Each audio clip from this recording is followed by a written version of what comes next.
Saya sarankan siapkan agenda Ramadannya. Salat apa saja yang bisa ditunaikan dalam sehari. Ada yang tentunya kita dapati tetangga kita, ada yang kesulitan. Barangkali ditampakkan oleh kita kepada Allah supaya kita semua bisa beramal saleh. Orang takwa itu diukur bukan saat malam pertama Ramadan.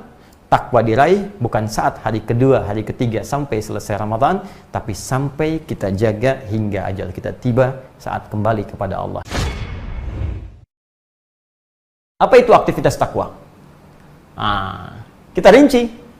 Mari kita lihat ketika Allah menyebutkan bentuk takwa dalam Al-Quran. Mau orangnya, ya, mau perintahnya, pekerjaannya, mari kita lihat.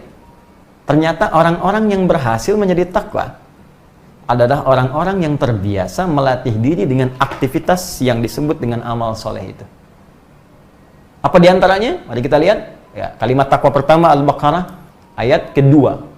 Dzalikal kitabu la raiba fihi hudal lil muttaqin. Ya.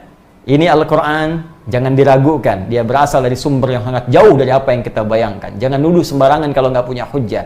Maka ia akan jadi petunjuk bagi orang takwa. Siapa orang ini? Apa aktivitasnya? Apa pekerjaannya?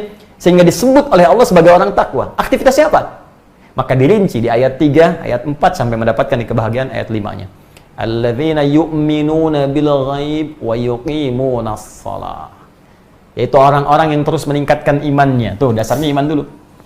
Ya, wa yuqimunas shalah. Maka ia berusaha mendirikan salat dengan sempurna. Aktivitasnya, lihat, tak kerja bermakna aktivitas. Apa di antara aktivitas takwa itu? Salat.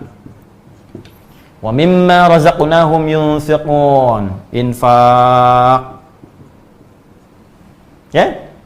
Walladzina yu'minuna bima unzila ilaik. Dan mereka yakin terhadap apa yang diturunkan kepadamu Muhammad sallallahu alaihi wasallam. Apa yang diturunkan kepada Nabi Muhammad?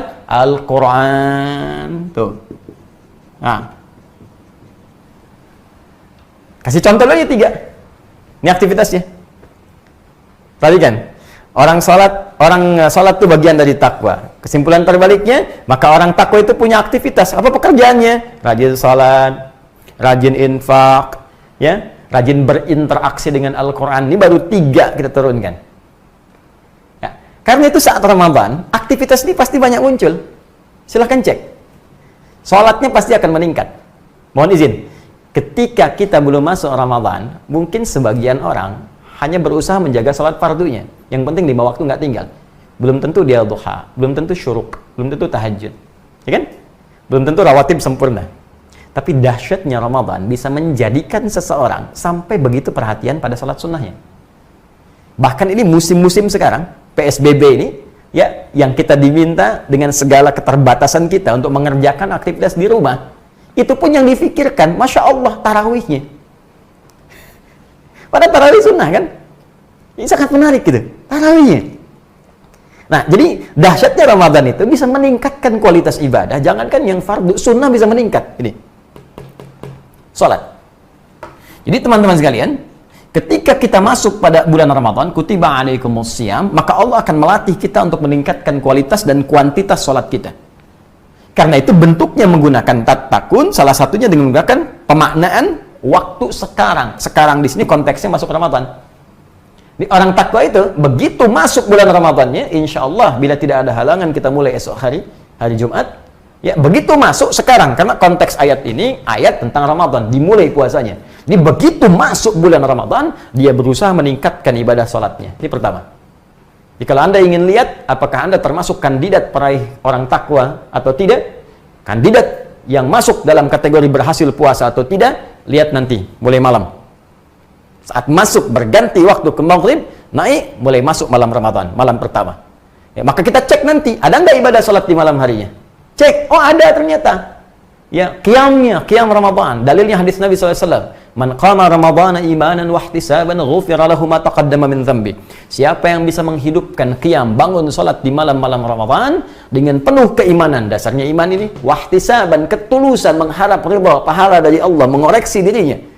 Ya ghufira lahu ma taqaddama min dhanbi. Begitu ditunaikan ikhlas karena Allah, koreksi diri, taubat kepada Allah, seketika diampuni dosa-dosanya oleh Allah dari sejak ia berbuat kesalahan saat baligh sampai malam itu. Allahu akbar. Bagaimana rahmat Allah diturunkan ketika ada hamba bangun di malam pertama Ramadan, malam Jumat lagi, ya Allah, Masya Allah. kemudian dia sujud, minta ampun kepada Allah. Ya Allah, hamba banyak salah, tapi rahmat-Mu ya Allah melampaui segala murka-Mu. Maka hamba memohon rahmat-Mu ya Allah. Sujud dia, menangis.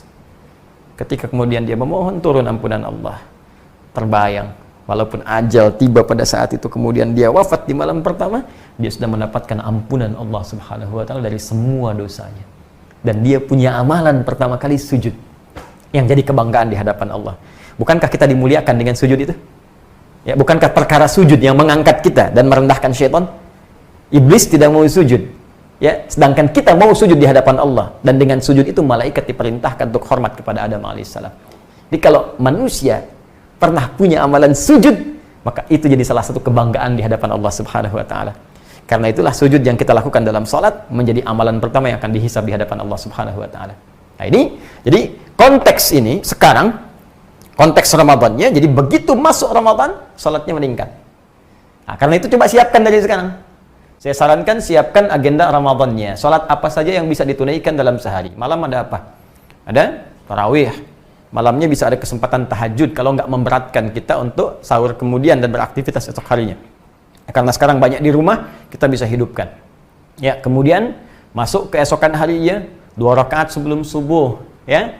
Ada salat duha antara subuh ke zuhur, ada qabliyah zuhur, ba'diyah zuhur. Saya ada pertanyaan Ustaz, kalau saya salatnya di rumah, qabliyah masih berlaku tidak? Masih berlaku. Karena qabliyah itu nggak ada kaitan dengan masjid dan di luar masjid. Walaupun salatnya di rumah, ketika azan berkumandang selesai, ada qabliyah, silahkan tunaikan qabliyah.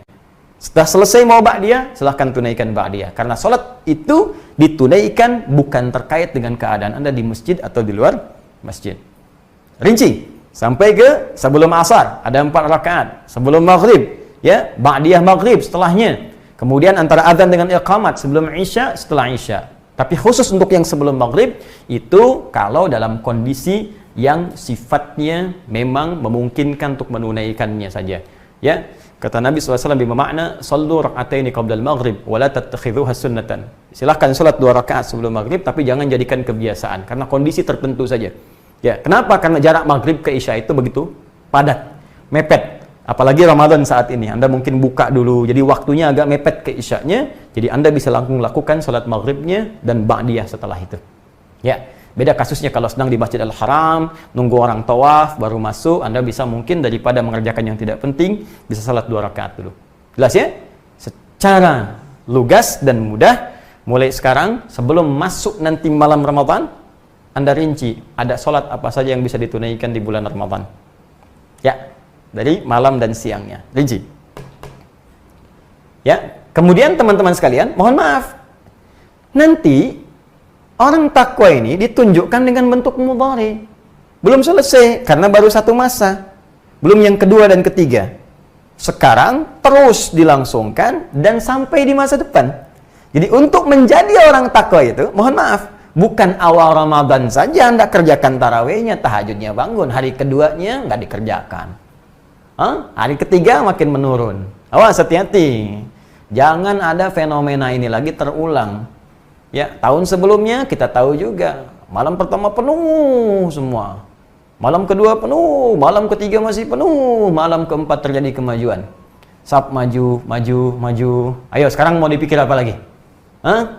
Mudik sudah Allah tanamkan. Pemerintah mengatakan dilarang mudik tuh. Udah nggak ada sekarang. Ya, celah kita untuk ngeles di hadapan Allah lagi. Dulu masih ada alasan, 10 hari terakhir i'tikaf, ya Allah, hamba mudik ya Allah. Masih bisa di jalan. Sekarang mudiknya sudah dilarang. Ya, pelarangan ini untuk kebaikan kita juga, supaya tidak menghambat virus itu kemudian menyebar di daerah-daerah yang sebelumnya telah kemudian dijaga dengan baik. Maka alangkah lebih bijak kita melihat dulu, jika ada maslahat dalam konteks ini, kita bisa ikuti dengan cara yang baik. Ya, nah, saya kembalikan ke sini. Sekarang full keadaan kita full untuk bisa ibadah. Jadi kalau Allah sudah buat kita ini keadaan sangat bisa fokus untuk ibadah, belum bisa juga, lantas mesti digimanain lagi. Tuh, aktivitas ditarik semua ke rumah, konsentrasi ada di rumah, bisa maksimal. Mau berangkat keluar juga terbatasi, seakan-akan Allah saking sayangnya ke kita, kamu ini banyak dosanya, maksiatnya makin banyak. Baru buka handphone sudah maksiat, gambar-gambar sudah salah, ngetik status keliru. Kadang-kadang ribut dan sebagainya. Salahnya banyak. Sekarang dikasih peluang oleh Allah untuk fokus merubah diri. Belum mau fokus juga. Lu bagaimana lagi? Hah? Baik, karena itu kita buktikan. Tahun ini mesti lulus. Mumpung baru mulai. Kalau Allah kasih kesempatan hari kedua, tetap pertahankan. Sholatnya maksimal. Hari ketiga, tetap maksimal. Sampai terakhir Ramadan. Itu yang disebut continuous. Terus berlangsung. Sampai selesai. Dan yang paling dahsyat, takun tidak kenal waktu di masa depan. Bahkan after Ramadan. Ma ba'da Ramadan. Setelah Ramadan pun jaga sampai ketemu Ramadan lagi tahun depan. Atau sampai kita pulang menghadap Allah Subhanahu wa Ta'ala dalam ajal kita tiba.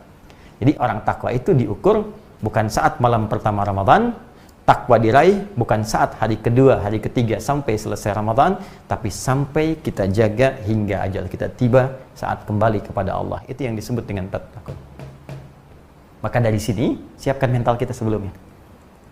Berniat yang utuh, maksimalkan. Nah, apalagi Ustaz, ini pekerjaannya belum selesai, infak. Nah, karena itu sekarang kita siapkan anggarannya. Ya, nggak harus uang, infak itu kan wujudnya materi. Ada saudara kita lihat nih, teman-teman, dalam keadaan seperti ini, ya ada yang tentunya kita dapati tetangga kita, ada yang kesulitan, ya pekerjaan belum bisa ditunaikan sampai saat ini, berapa banyak kemudian karyawan harus sementara waktu kehilangan pekerjaannya, ya untuk dapat makan sulit, kisah banyak terdengar yang sudah nahan makan 2 hari, begitu bantuan datang ajal kemudian tiba dan sebagainya. Barangkali ditampakkan oleh kita kepada Allah supaya kita semua bisa beramal saleh. Ya, kita jangan melihat ini beban si fulan, tanyakan saja, keimanan kita akan mendorong kita untuk berbuat baik.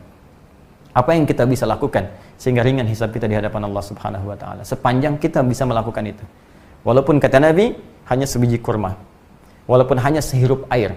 Sehirup kalau sekarang 1 sedotan, ya. Tapi itu kalimat kiasan ya. Ingat kalimat kiasan, jangan sampai Anda ke tetangga cuma 1 biji kurma. Ya, 1 sedot, sudah itu ambil lagi katanya. Kok cuma 1 sedot? Hadis Nabi, Pak, maaf. Bukan. Ya, itu Anda yang belum paham. Jadi itu gambaran kata kiasan, saking pentingnya berbagi khususnya di bulan Ramadan untuk melatih kita. Dan pertahankan itu. Jadi kalau Anda lulus ba'da Ramadan, maka akan tumbuh sifat tawadhu, sifat dermawan, tidak rakus dengan dunia. Wah, kalau udah bisa ngalahin dunia enak deh pokoknya. Nggak ada beban. Ya, tekanannya nggak tinggi. Ini banyak orang tertekan itu karena kalah oleh dunia. Jadi ingin mendapatkan sesuatu, kadang-kadang yang belum dibutuhkan. Banyak yang aneh manusia itu. Ya, Anda itu, saya, kita tidak dihisab untuk yang besok, dihisab tuh yang sekarang. Ngapain Anda banyak mengerjakan untuk yang besok? Merencanakan tuh harus, tapi memberikan beban untuk sesuatu yang belum tentu Anda dapatkan dan Anda kerjakan untuk apa? Maka nikmati kehidupan. Allah atur rezeki kita, Allah atur ibadah kita. Kenapa kemudian kita ikut mencari sesuatu yang belum diatur? Jelas ya?